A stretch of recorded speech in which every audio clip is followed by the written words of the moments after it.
It's July 13th. I'm David Menzies, and you're watching Battleground.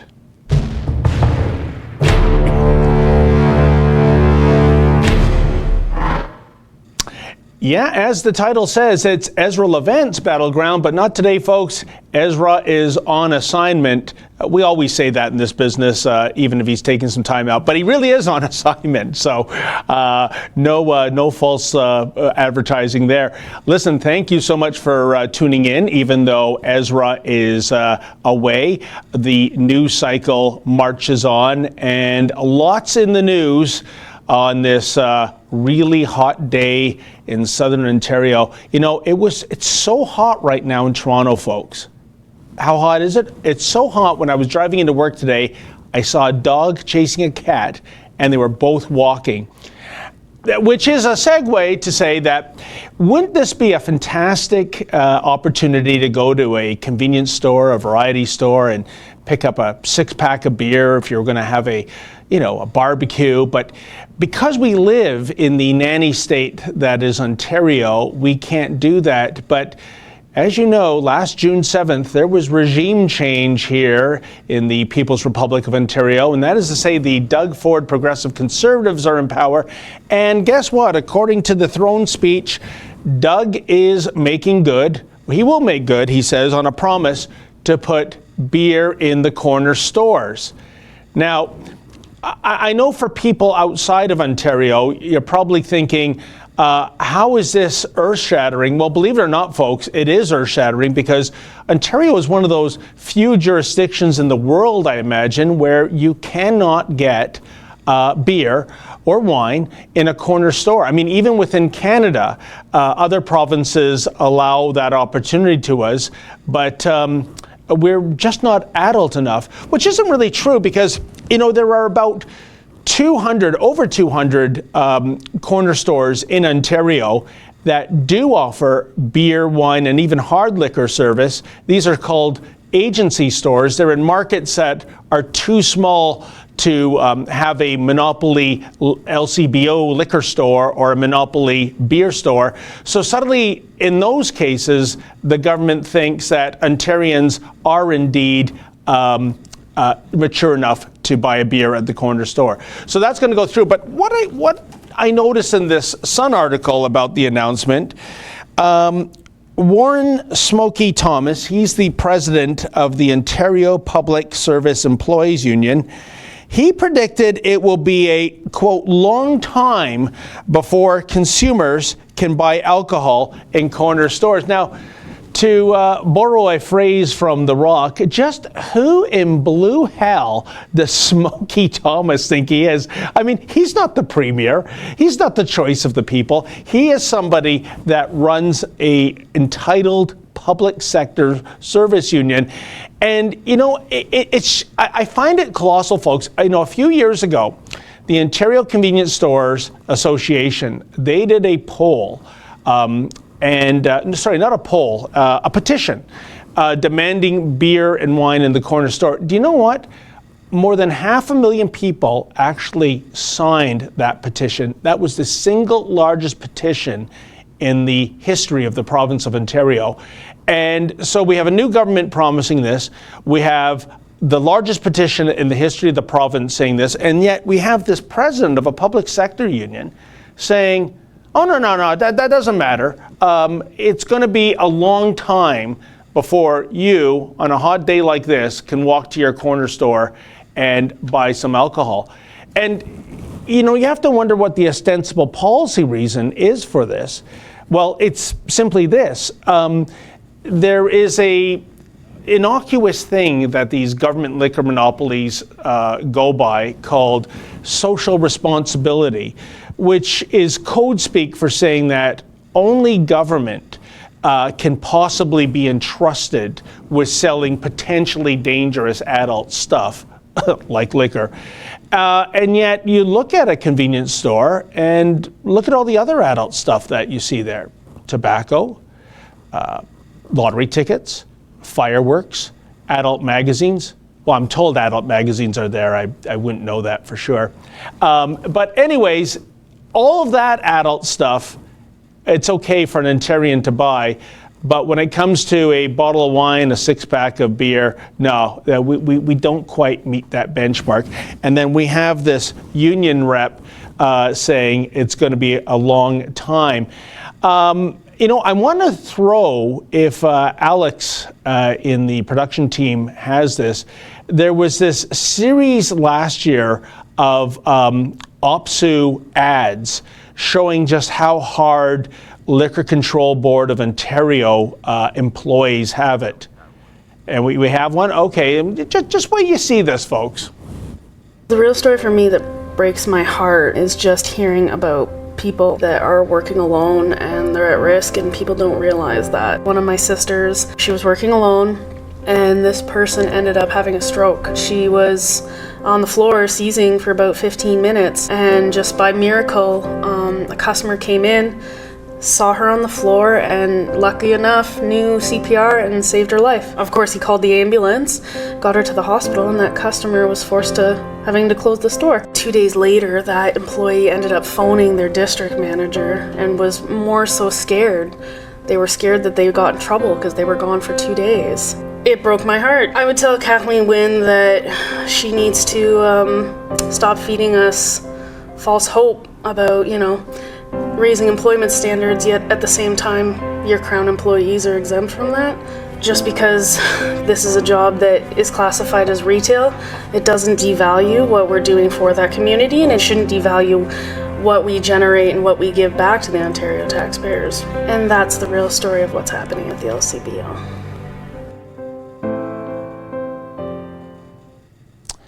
Well, I don't know about you folks. I think having a government job in this economy is something to be grateful for.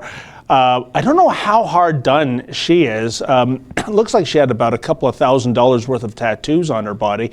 But still, you have to go to the website. I think it was called WikiLeaks, a take on WikiLeaks. And there is a whole series of these government employees at liquor stores just whining and whining, and I guess they take it from the top. I guess, if Smokey Thomas is saying that we're going to defy the people's will, the government's will, in terms of bringing liquor into the corner store, then why wouldn't they have this kind of entitled attitude? So anyways, there's some really good ones. And when I say good ones, I mean unintentionally funny ones, including people crying on camera. Now, I'm not laughing at anyone that's generally crying, but I mean, if your job is really that arduous, maybe you should look into getting a different job. Look for something new if working at an LCBO is going to make you cry every day. Now, I see we have a chat here from Gnome Miracle. Vote Kevin J. Johnson for Mississauga mayor. Well, Kevin J. Johnson, if you don't know the name Kevin J. Johnson, Google him. He's under a whole array of lawsuits for, I guess, shooting his mouth off and people taking this as being impolite and libelous and something that's a human rights issue. But Kevin does speak his mind. I know he desperately wants to unseat Bonnie Crombie. Unfortunately, you need lots and lots and lots of money to run for a mayor of any city. But I'll tell you this much. I am so looking forward to the first all-candidates debate in Mississauga. I think Bonnie Crombie is terrified of Kevin J. Johnson, and he'll take her to task for sure. I like Kevin, but I wouldn't bet the ranch on him becoming mayor of Mississauga. And let's see if we have any. And by the way, folks, please let me know how you feel about this kind of union protection of a decades-long government monopoly. We have here something from Tammy. Well, there you go. Union protectionism. Get rid of LCBO. And, Tammy, I agree. I mean, going back to the last Conservative government, Mike Harris, much like Rob Ford said a lot of things, promised a lot of things, and then started to go through with those things. But one of the three key planks of the common sense revolution was indeed to privatize the LCBO. So we're going back to 1995, and I think that was a golden opportunity in which to privatize the LCBO, because since then, what the LCBO has done, and believe me, folks, the LCBO is a government unto itself, except they're accountable to no one.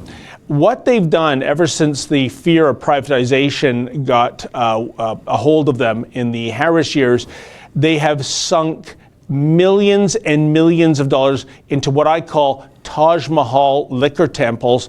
Really what they've done is try to create a poison pill, if you will, try to create a series of assets that might be impossible to privatize, because in a competitive system, if you have a store that was, I don't know, $6 million to construct, how do you compete? Still, it should be privatized, and any of those assets that are uncompetitive should just be turned into something else. When you think of what you want government involved with, policing, the military, do we want the government to be a retailer and a distributor of beverage alcohol, and for that matter, selling lottery tickets as well, and marijuana, as the case is going to be in the months ahead? I would say no. I would say that's not the role of government. The role of government is to regulate, and it's to tax. And then you leave all the other nitty-gritty to the evil private sector. I'm sure that's what Smokey Thomas would call it. And let's see what else we have.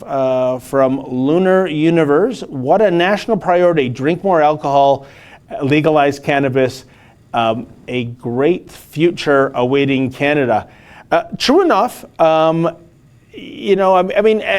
then again, it does come down to personal responsibility. And that's what I find resentful about the government being in this kind of business, is that they're basically saying to you and I and everyone else, you're not mature, so we have to be mature for you. And I don't know, coming from government, I just find that personally offensive. And from Jack McCluskey, all right, Dave, we love you from Scotland. We also love Rebel Media. Well, you know what, Jack, thank you so much. I am of Scottish heritage, of course, as you probably made out from the name. I found out on my first visit to Scotland, it's pronounced Mingus.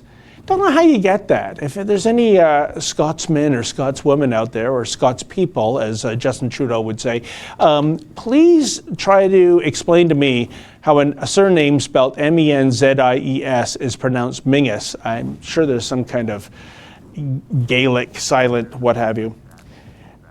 And I have just been told we have a super chat awaiting, so let's go to that. Bear with me, folks.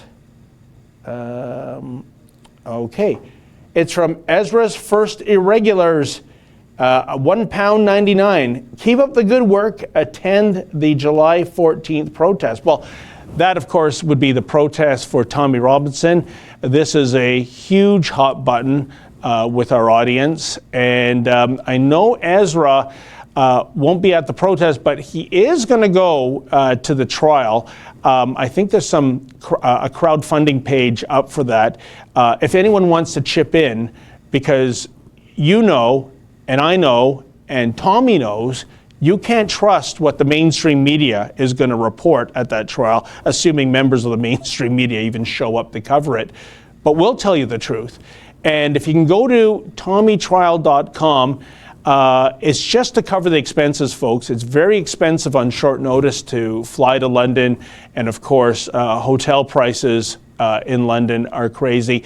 And as Ezra's mentioned on this show, he's not taking any of the money that we've been raising for Tommy's legal defense. That is strictly for Tommy. This is a separate thing just to help cover the expenses. So if you could find it in your heart to chip in $1 or $2 or $5 or $10 or more, if you're in that position, you would have our eternal gratitude. And it'll be interesting to see indeed what happens at the at that July 14th protest. Now let's say, Amanda Joy, they say carrots is good for your eyes, but booze doubles your vision. Yeah, I can see that. What's the deal with this terror threat in TO? That's from Happy Infidel Fox. Well, folks, Toronto was almost on, well, I wouldn't say shut down, but there was an incredible police presence in the downtown core, particularly around the Air Canada Centre, which is called something else, but I'm still going to call it the Air Canada Centre because I'm old-fashioned, and the Sky Dome, which is also called something else, but I'm not going to call it the Rogers Centre because Roger stole that for $25 million. And also up in Vaughan, close to Casa Menzoid, Canada's Wonderland, there was a big police presence of the York Regional Police. There were rumors of some kind of truck or car threat. We've seen these around the world. Nothing materialized, but such is the new normal, if you want to use that term. If intelligence intercepts a message and it seems that it's genuine, and maybe even if it doesn't seem like it's genuine, well, what is law enforcement supposed to do? They have to take it seriously. So there were police everywhere. But you know what I did love about Toronto? Because I was downtown. And it was the fact that everybody just went about their lives. You know, they were still out and about, you know, going to restaurants and pubs and Ripley's Aquarium. And, you know, we didn't, it wasn't like people vacated the downtown core and cowered in terror in their basement. So, hey, the terrorists didn't win, or the would-be terrorists didn't win on this case, that's for sure. And let's see, why we have from Luna Universe, why the Canada doesn't sell more weapons. It's going to be faster to make a suicide than drinking all your life. Well, I don't think people that want a cold beer on a hot day, I don't think most of them are thinking about suicide, Luna. So we shall move on from there. And let's see, Happy Infidel Fox again. I don't mind social drinkers, neither do I. Privatization of the booze business is a great success in Alberta. That's from Real Men Fish. Yeah, and Alberta led the way. I think it was the late 80s. I started my career, such as it is, in Alberta, in St. Paul, Alberta, in 1985 in journalism. And I know back then it was government-controlled liquor stores then, and shortly after I moved back to Ontario, that's when Alberta privatized the system there. So once again, I was in the wrong place at the wrong time. Story of my life. And from Alana Banana Canada, I hate people that drink. Well, you know, hate is a very strong word. Now, why do you hate people that drink? Please send that in. Now, you know, people do become belligerent when they drink to excess, or they can become belligerent. But then again, where would those Generation Trudeau After Dark segments be without those people? And in many cases, the reason why we do that a lot, folks, because we do get the sanctimonious sermon every once in a while, typically from a Ryerson journalism student. Don't you think it's unethical to interview drunk people? No, it's funny, and more to the point, we find that excessive alcohol often works as truth serum. And yeah, so that's why we're there. And we should be doing another one very shortly, I should think. And let's go on. From Tony Nagy, I drink beer now, and then laughing out loud, Alana. Okay, happy to hear that. And from Restitution S, what are people's views on marijuana? Still don't know how I feel about the topic. Yeah, I've never even had a cigarette in my life. I'm not, you know, I guess I'm a real square. You're looking at a real square right now, folks. Someone that has never done drugs, has never smoked a joint, has, like I said, never smoked a cigarette. I've never seen the logic in filling one's lungs with smoke and polluting the area around you. And I'll tell you this much, although it's not fully legal now, or at least the government stores aren't selling the cannabis. You can't go to downtown Toronto on any given night without smelling the after effect of a marijuana joint. And I'm not making a joke here. I think the closest thing that smells to is a dead skunk. I really do. And I just, I wouldn't have it in me to pollute the air of others around, especially people on a beautiful hot summer evening trying to, unwind at a patio, and then you smell that skunkish scent. But again, what do I do? And what do I know? I'm just a square. And let's see, from Alexander the Fourth, I get my weed delivered by Canada Post right now. Well, you know what? Good for Canada Post, because I don't think anyone's sending first-class letters anymore. So maybe this is a way of making up for lost revenues. It's part of their parcel delivery. So, and talk about special delivery. From Tammy again, David, did you ever get your rebate for your EV? And what Tammy's referring to there is my electric vehicle. Yes, if you can imagine, it took more than half a year. Now, Ontario has a program. I think it might be coming to an end with this new regime. But if you buy an electric car or a plug-in hybrid, and that's what I bought because the full electric cars are too expensive for my budget. And of course, for someone like me who would suffer from range anxiety, i.e. you run out of electricity, your car becomes a paperweight. And there it is. There's the headline. Ontario's electric car rebate program canceled so Doug Ford can lower gas prices. But yes, I did indeed get a plug-in hybrid Ford Fusion. I absolutely love the car for the money and for the size of vehicle. The mileage is off the charts. And part of the reason I bought it was you get a $7,700 rebate for a plug-in hybrid, over $14,000 for a full electric, and you get the green license plate. And the only tangible thing about a green license plate, folks, but it is quite tangible if time is money, is that as a single occupant, you can drive your vehicle in the HOV lane, the high occupancy lane. And on a daily commute for me, that saves probably about 25 minutes each way. So do the math. I mean, even if I was a billionaire, I'd want a vehicle with one of those green plates. Now, Justin, who drives a purely carbon-spewing Ford, he is forever busting my chops about embracing this little bit of greenism, and he's just said to me, I should sell it for $1,000. I don't think so. But, folks, this to me is the real green part of the green movement. If the government is going to offer me money and going to offer me a license plate to save time, if it's there for the taking, suddenly I'm going to embrace greenism, and I got it while it was still available. And Tammy, to answer your question, we did a series of reports where I was simply waiting for my rebate to come through. Now, because it's government running this program, first of all, if you didn't apply within 90 days, you don't get your rebate. So I applied in, I think, day 4. I was right out the gate with that.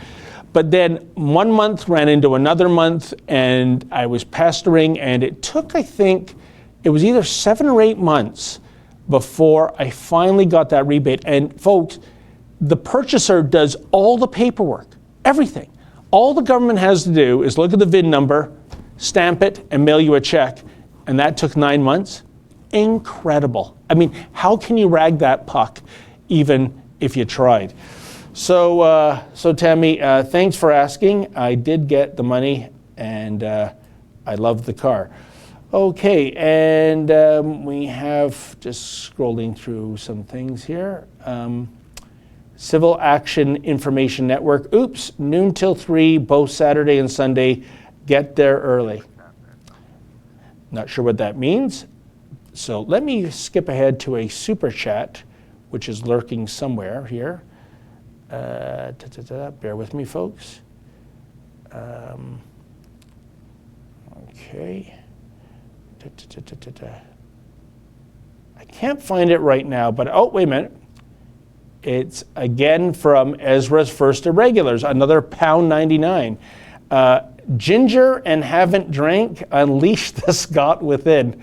You know, I have to admit, it was only about 3 years ago that I had scotch for the first time. It was to calm my nerves. And you know something? It worked. So thank you for that, and thank you for your contribution of £1.99. You can round that off to £2, by the way. That would make our things easier for our accounting, I think. And from Patrick Max, I smoke pot from 13 to, is it 25 or 35? 25. And well, I wish you finished that thought, Patrick. I would like to know why you stopped smoking the pot. And here we have, further on, from P-Dude 1911, Kendra, it's all right, nothing too bad to complain about. Our Prime Minister is almost as bad as Trudeau. However, and a far leftist just got elected mayor of Amsterdam. Yep, well, derangement syndrome is a worldwide effect, we should think. And there you go. So anyways, those are my opinions on getting beer into the corner store, and for that matter, driving a green vehicle. And whatever you do, folks, never drive your green vehicle to go to the corner store and drink in the parking lot of the corner store, because then all the enemies of privatization will have a point as to why the private sector and people like me and you can't buy beer at the corner store. But we are much more responsible than that. What I want to move on to right now is I feel like because it's a 2018, I'm experiencing Charlie Brown syndrome again. And by way of explanation, folks, what I mean by that is that every 4 years, the biggest, the greatest sports event in the world, we are told, the World Cup of Soccer, or football, as most people call it, takes place. And every 4 years, kind of like, you know, Charlie Brown, you know that ongoing gag, Lucy is going to hold the football for him to kick, the American football, that is. And of course, she always yanks it away. But every 4 years, I decide to give soccer another chance, because these are the best soccer players in the world. And I always say to myself, this time it'll be different. It'll be exciting. It'll be fun to watch. And you know what? I did it again this year. I tried watching some games, and I got to tell you, not only do I not get it, but there is a profound problem that soccer refuses to address. And it's this, it's that continual diving. And I think from a Canadian perspective, where our national sports are lacrosse and hockey, you can never get away with that, you know, in the rink. And never. I mean, it's considered unmanly. And I have two complaints. One is, for those players that do this, they're gaming the system. You know, they are disrespecting their sport, as far as I can tell. And the other thing I'd like to say is that why don't the referees call this? I mean, I know in hockey, and I believe it's the case in soccer, you can get penalized for diving. And yet, how rare is that? So, yet again, I just don't understand why the officials, the referees at soccer games, put their foot down and start handing out yellow and even red cards to these divers. And of course, one of the most prolific divers this year was Neymar, who's also one of the best players, you know, in the world, who plays for Brazil. And evidently we can show a picture, but not a video, because FIFA will come after us for some kind of trademark or copyright infringement. But if my wonderful producer team can get a picture up on there's some protests that have been happening, mass diving by kids to mock Namor, and he deserves to be mocked. Yeah, and like I said, it disrespects the sport, and he should be held accountable for that. And the referees should be held accountable for allowing it to happen. Now, I want to contrast Namor, and if you go online, you'll see. Well, there's a picture of him. I mean, my goodness, it looks like, somebody from the 500 level had a sniper rifle and shot him in the ankle or something. But you must watch some of his diving at the World Cup this year. And he's not the only one. You could do a whole highlight reel, but I'll leave it to you to go on the internet. Now, I want to contrast that with Greg Campbell, who played for the Boston Bruins, and this goes back to, I think it was 2011. Now, this is a player on the Boston. We can show a picture, but not video. Again, we can only show a picture. But here's the story. Greg Campbell, in a playoff game, they were playing the Pittsburgh Penguins, actually broke his leg. And the Bruins were shorthanded. They were killing off a penalty. And if we can get a picture of that up there, see, there he is, number 11, Greg Campbell. He finished his shift. He couldn't skate. He was using his stick as essentially a crutch. But he did not leave the ice. He did not roll around like he had just been shot by a sniper. He waited until one of his teammates iced the puck to the Pittsburgh zone and then hobbled off on a broken leg. Oh my God, like, Stompin' Tom said about hockey, the best game you can name. Just love hockey. You would never see that in soccer. And let's see what some of you have to say. No miracle again. Soccer liberals using the victim card. El Chapabera, soccer's lame. I have to agree. Bapco Man, always been enjoying your work, David. Have a great Friday the 13th, buddy. Yep, if you're superstitious out there, it is Friday the 13th. More people saying, yeah, hockey, love hockey. It's funny, no one is challenging me on my dismissal of the greatest game you can name. And I believe we have another super chat that's come in. And as you know, we must read the super chats because the super chatters are helping us pay the bills. And we're not a government-funded entity, folks, nor would we take money from the government if we were allowed. And here is the super chat. It's from Tame Thing 1. Even dollar donation not an option on mine. Why? Well, I don't know. I'll have to ask our crack team of trained broadcast professionals to look into that. But I see you've offered $2.79, and that is in dollars, so we will take a look at that. Scroll back up to the green one. And there's another one that's come in, folks. Okay, from Fraser McBurney, $5. Thank you, Fraser. Nothing beats good company, a hot sizzling steak, a great brandy, and a good cigar. And don't put the soccer game on.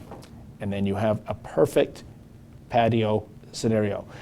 And let's see, Tony Nagy says Croatia will win. I think it's going to be France, but I wouldn't put money on it. And let's see what we should have here. From John Zealand, aren't those Democrats a bunch of screwballs when the cameras are turned on?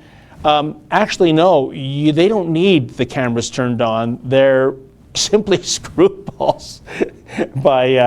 And really, who is the face of the Democratic Party these days? I mean, is it Bernie Sanders? Is it Elizabeth Warren, who I believe has 1/billionth Cherokee heritage in her system? It's sad. It's almost like you're picking on somebody that can't fight back. Let's see. Tony Nagy again, my greatest regret is starting to smoke in high school. Yep, and you know what? It should be, because I've never smoked, but I know what the price of cigarettes are. And whenever I ask a daily smoker, if you could have all your money back from all the cigarettes you bought, would you have enough for, say, a car? And typically the answer is, probably for 3 cars. So not a good investment, and especially with what it's doing to your health. Okay then, from Civil Action Information Network again, less than 24 hours till Canadians for Canada rally, Parliament Hill, Patriot Gathering, 2 days, noon till 5. Hope you can cover it, David. Well, I hope so. It'd be nice. The problem with a lot of these rallies, and this is not criticism for people organizing these rallies, but when you do stand up for free speech or making a protest against any other kind of government incursion into our lives, the fact remains is that so relatively few people come out for it.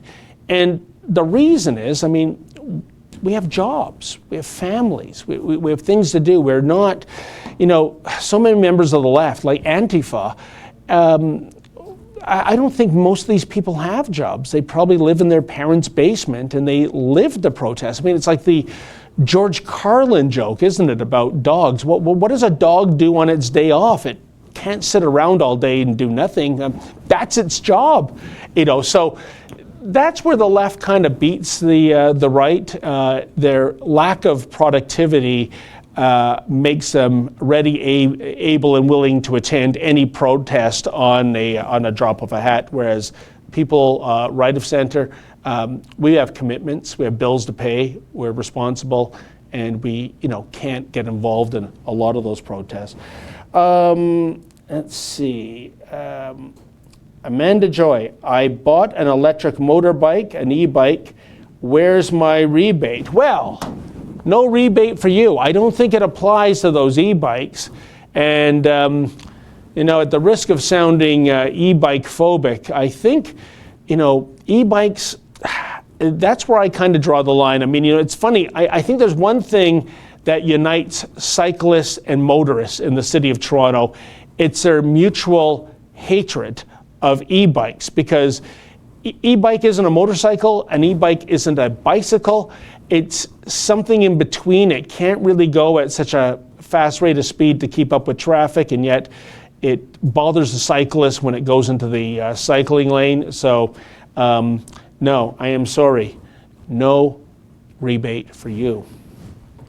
And let's see, Patrick Max, only ladies dive in soccer. You know what? I've seen some of Canada is the men's team that is in soccer. It's not a world power. It's only been in one World Cup. That was 1986. And you could have taken a bet back then, and the smart money people did take this bet, and that was whether Canada would score a single goal in the 3-game round robin. And they did not, although a lot of people held their breath. I think the last game was against France, and in the dying minutes, the Canadian striker took a shot from close range and it hit the crossbar. So that was a good bet to take. But as I understand it, the Canadian women's soccer team is way up in the rankings. And I remember seeing a game, I think it was US and Canada, might have been at the last Olympics. But I didn't notice as much diving in the women's game as the men's game. Can any soccer fan explain that to me? Seems counterintuitive. And Modern Ginger says, no wacky tobacco. Yes, that's what I call the marijuana, the wacky tobacco. And John Zealand says, come on people, smash the like and share button. I agree. And Rogue Jen says, well, you do have a fairly angular head, Mr. Menzies. I don't know what that means, but I can assure you I was born this way, as Katy Perry or Madonna or somebody once sang. And let's see. Okay. And Kendra Oppenheim says, I'm a blonde girl too. Don't know what that's in reference to. But anyways, I'll admit I know very little about soccer, but if anyone can kind of, educate me on why so many players, even the good players, the stars, do the diving, and B, why the referees and the people that run world soccer tolerate this, I am all ears, because The diving shouldn't happen, and nor should it be tolerated. Now, moving on, what do we have? Yes, right now, Trump is over in the UK and meeting with Prime Minister May. And, we got to put an end to one of the most oft-repeated lies out there, which is this. And I heard it driving in on one of the news talk radio stations in Toronto about this giant, I think they called it an enormous Trump baby balloon. Well, as Ezra showed the other day on this very show, that balloon, when it's on the ground, I think it measures about 15, 16 feet. And there's a picture of it there. This is a CBC reporter. She was almost, orgasmic, describing her love for this inflatable Donald Trump balloon.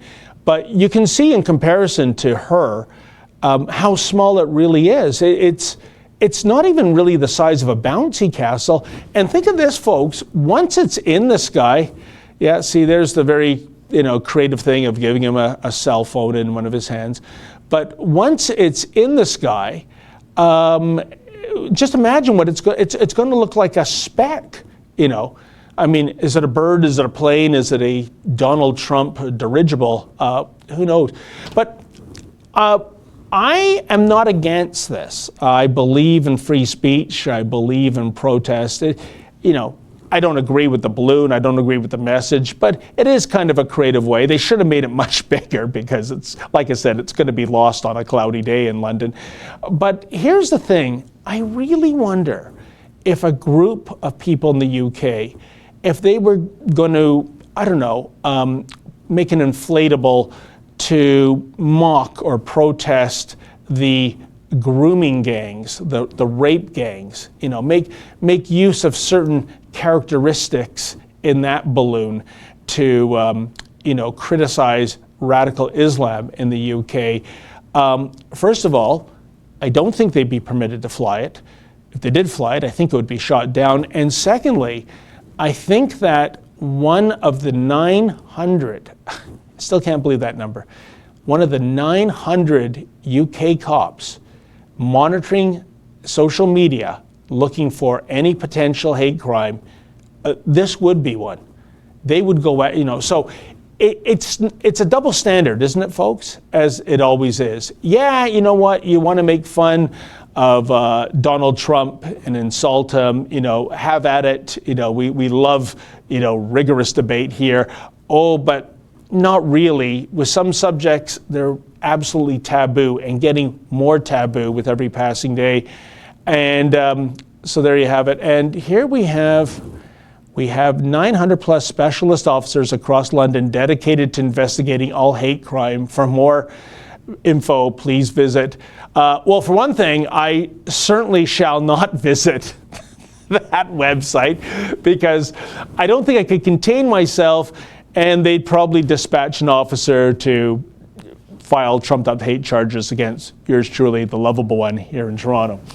And let's see what else we have coming in.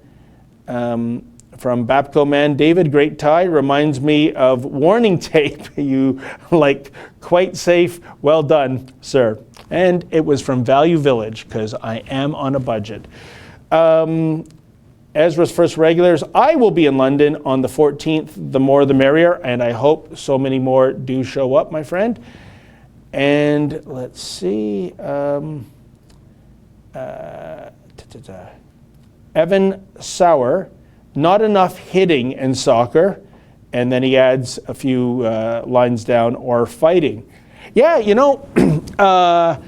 the hitting is typically, and when I say hitting, I'm not talking like a check. I mean just, brief, very limited body contact. That's what usually gets the diving in play, isn't it? And here's another thing I want. I want soccer fans to educate me on this, because what I find incredibly irritating about this game as well is when the ball goes out of bounds, which is like on every second play, the guy's got to stand there doing this to throw it back in. again, why not borrow from hockey and put boards around the pitch? Hit the ball off the boards. You use it to make a pass. Use it, but it would keep the game going. And another thing, how about bigger nets? And that was actually back in 1994. I remember reading a Time magazine article. FIFA was going to look into bigger nets to increase scoring, because some of these scores, 1-0, doesn't get my pulse running. I'm sorry, folks. But they were looking into it, and the reason why they decided against it was that the cost for developing nations to replace all their soccer nets with bigger ones would be too egregious. I would say they should have gone ahead with it anyways and increased the scoring. But I do have a plan B. And what if it were, am I allowed to say midgets anymore? What do we call midgets now? Little people? Have the goalie as a midget, okay? You can only be 4 foot tall max, and you can keep the same size net. That I'll tune in to see. That and the boards around the pitch, I'm a soccer fan. Okay, so let's see what else we have here, folks. And we have a super chat. We did, it just disappeared. I'll try to get that back.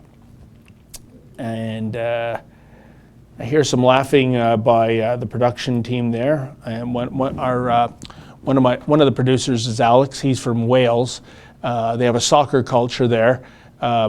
I think he's going to give me the head after the show. I think I've really insulted him with all my ideas, so I'll try to be careful.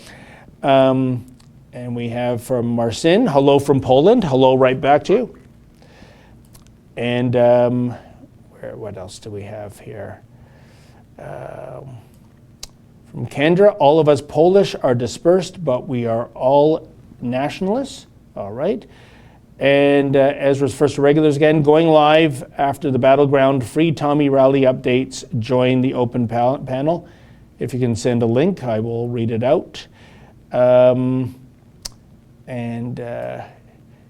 John Zealand, golf is fun to watch. Haha. I don't think golf is fun to watch. I can never get past the 4-minute mark of a golf game.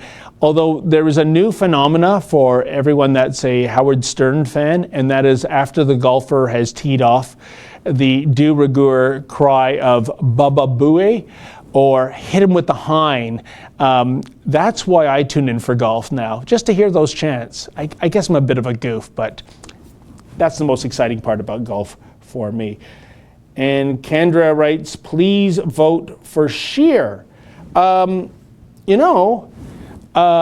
would say to Andrew Scheer, give us something to vote for you about. Again, the silence is deafening. We have the ongoing Gropegate. This is a gift for the Conservatives in Ottawa. And they really haven't made mincemeat of this issue. Barely a peep. I don't know why. Maybe Mr. Scheer is playing things with too much civility, too much politeness. I wish he was more of a street fighter, folks, and I think a lot of you agree with that. Okay, and we do have a super chat coming in, I believe, if I can find it. Yes, Turbo Jones, $2. Thank you, Turbo.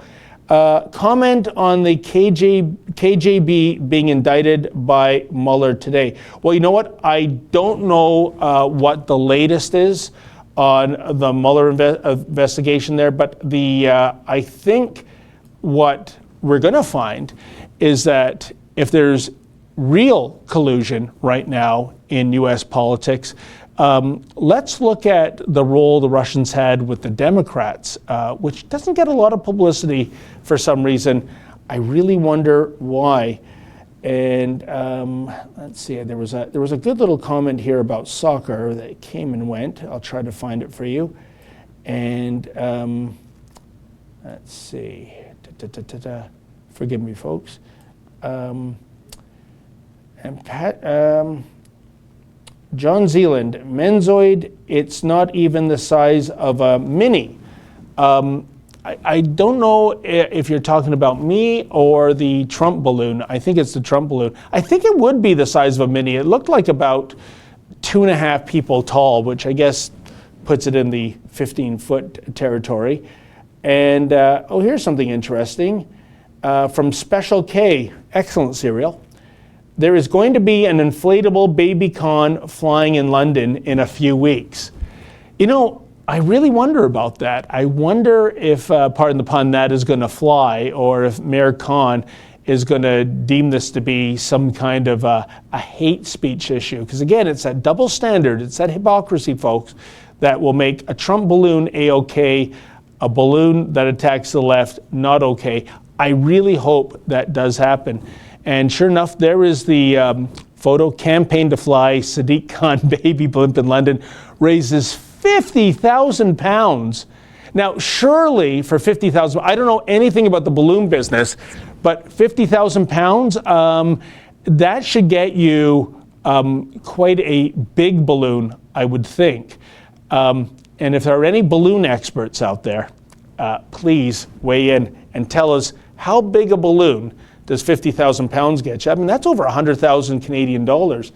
I can hardly wait to see that go airborne, and what the repercussions are after it does go airborne.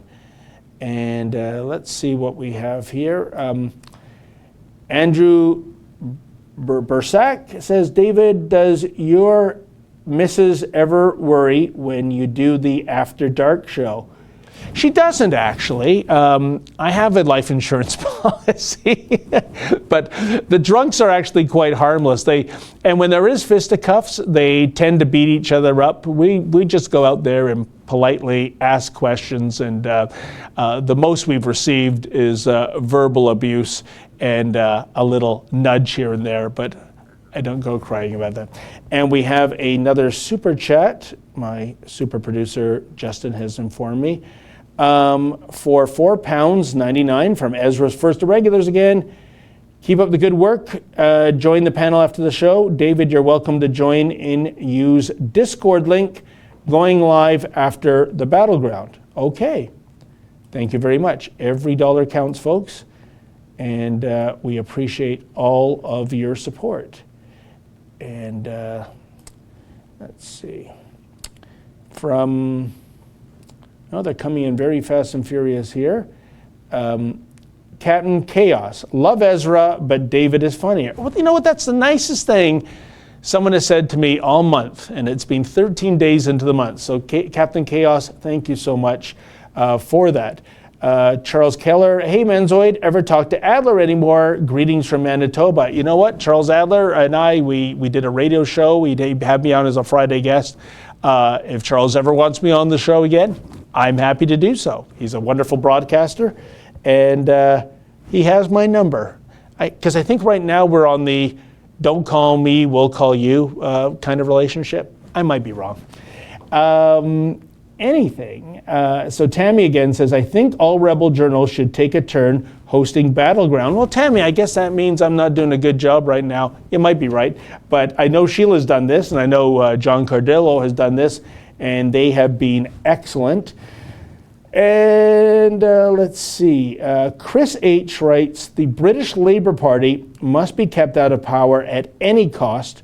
Corbyn is a communist, and his Muslim cronies will turn Britain into a Sharia state.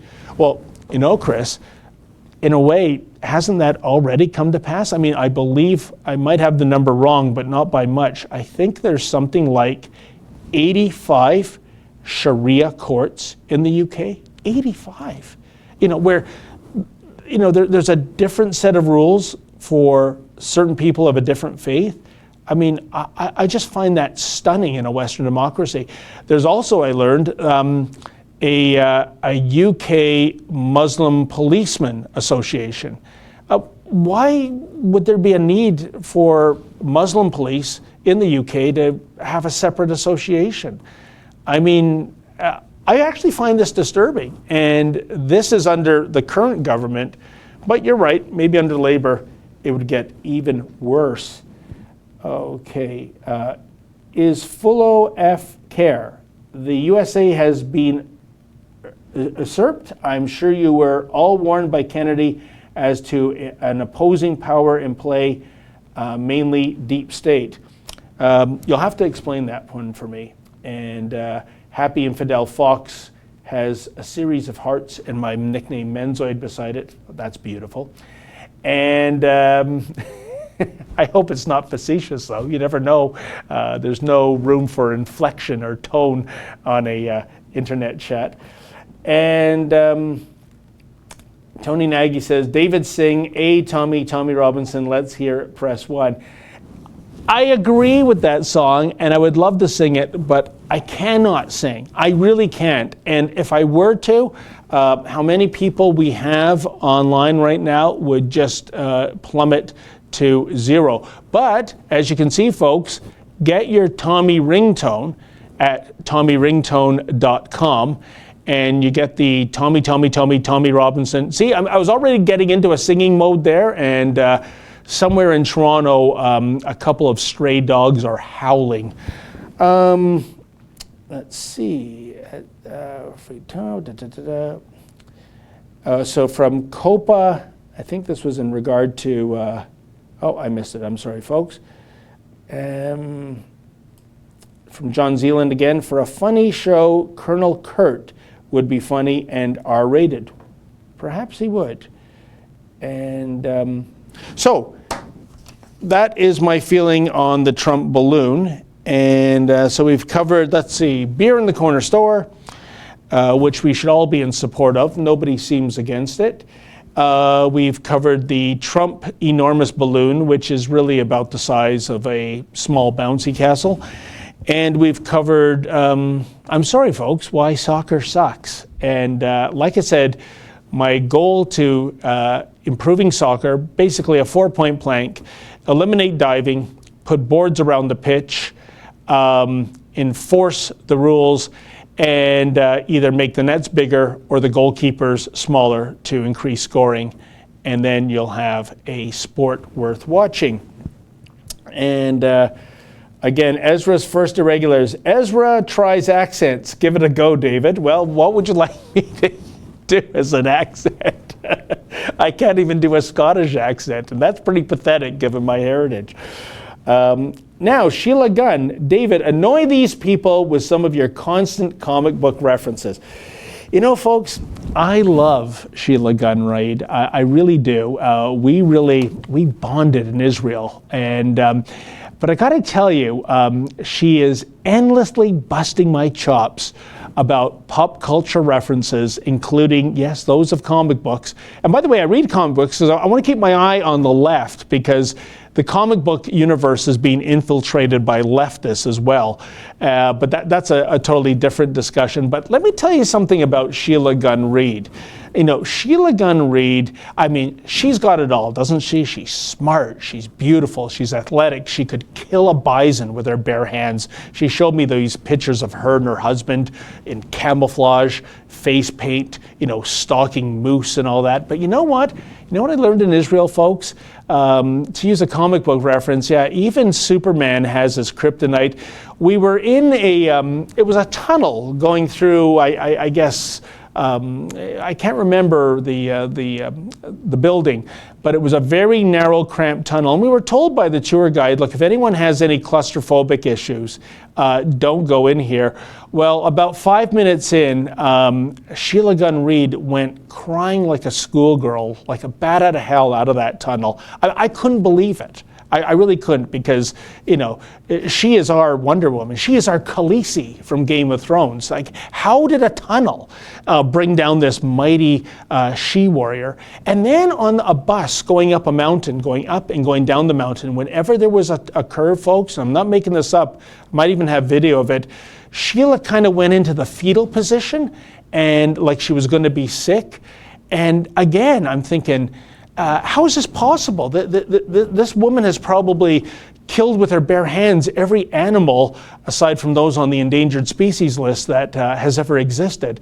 So ever since I picked up on those picadillos, Sheila is busting my chops about pop cultural references, but they're going to continue.